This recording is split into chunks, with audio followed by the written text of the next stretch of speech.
exact thing, but to us, this is worth 2 points. Give her a big hand, everyone.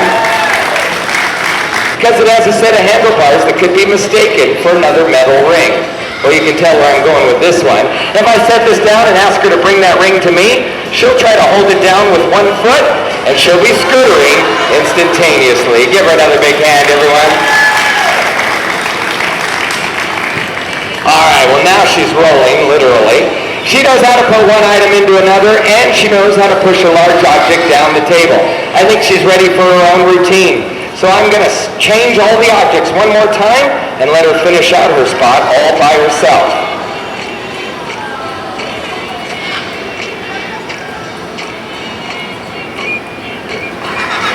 There we go. Give her another big hand, ladies and gentlemen.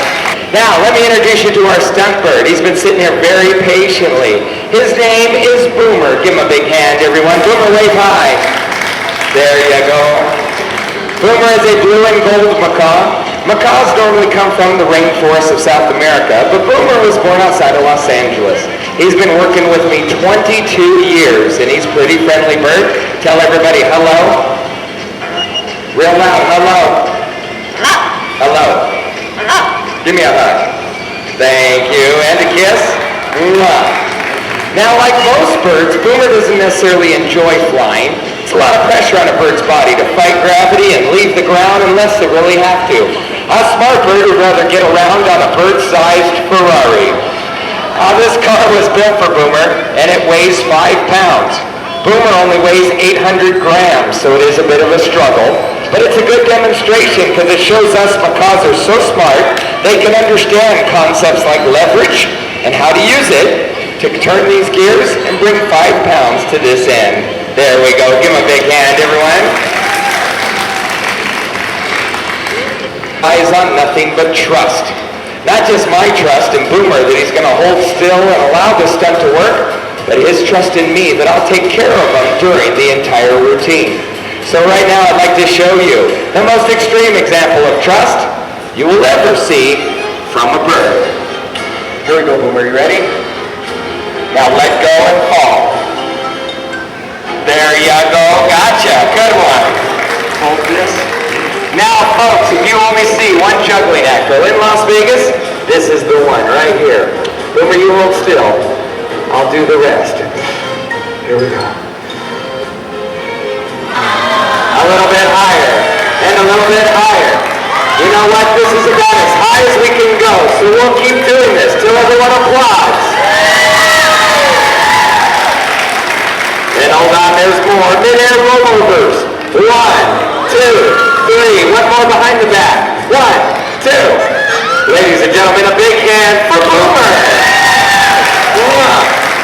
The one on this side, her name is Lolita. She's about 20 years old. Say hi. Hello. Hi. Hello.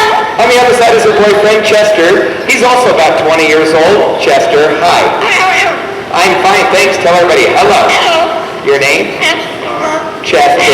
There you go. Let me bump up their microphone just a little bit. There we go. Lolita, are you pretty? She's pretty, huh?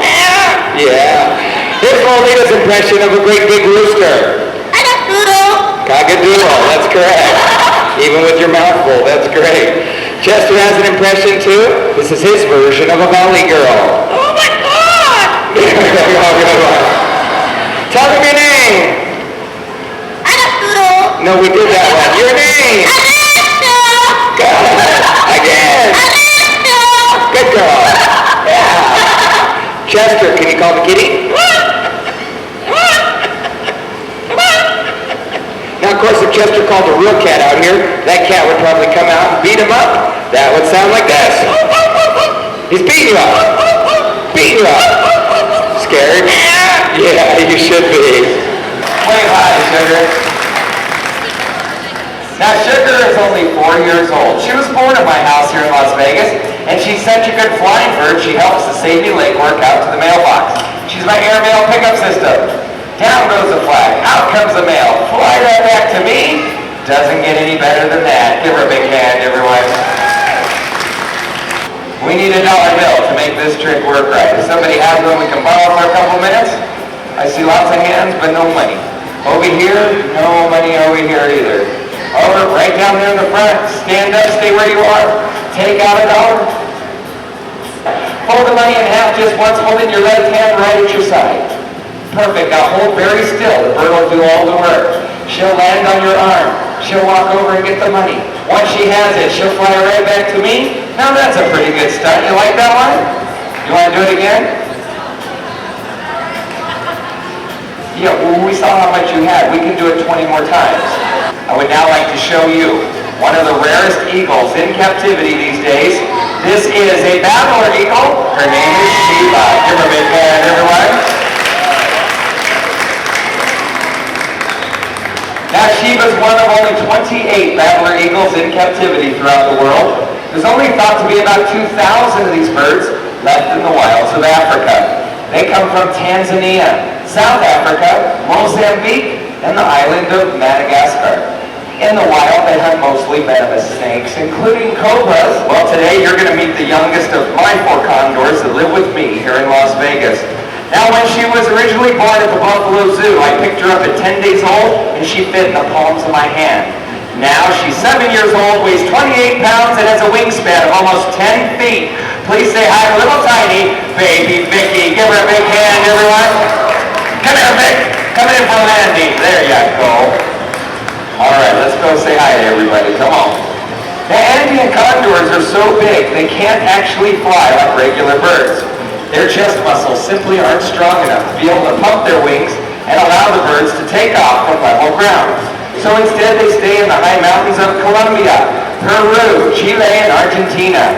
From altitudes of more than 10,000 feet, these birds run and launch themselves like a big hang glider, and then they just soar where they need to go. Now, since condors are the largest of the vulture family, the only place they need to go is searching for carrion, or animals that have already died. And the types of animals they find up in the Andes include goats and sheep and even llamas. Well, now that the numbers of those animals have all come back up, the chance for condors to make a full recovery is pretty good, but only if we keep releasing birds. And that's where Vicky comes in. You see, a couple more years, she'll be old enough to breed. She'll be hooked up with her neighbor, a handsome guy named Henry, and they'll join our other breeding pair of condors named George and Liz. Well, condors can live to be 100 years old. So I'm hoping for dozens of babies, all of which I'm already permitted to release in the mountains of Chile. For today, let me just show you how big she is. I'm going to get her to take a big running leap and bounce up to my arm so you guys can see exactly how big her wings are. Come on, Vic. Oh. Ladies and gentlemen, a big hand for Vicky. Good girl, Vic. There you go. You have a pretty good footing today, too. You want to step to the left? There you go, and follow me back here. Right back into your travel box. I would love to have my bald eagle with me, so, and I can't.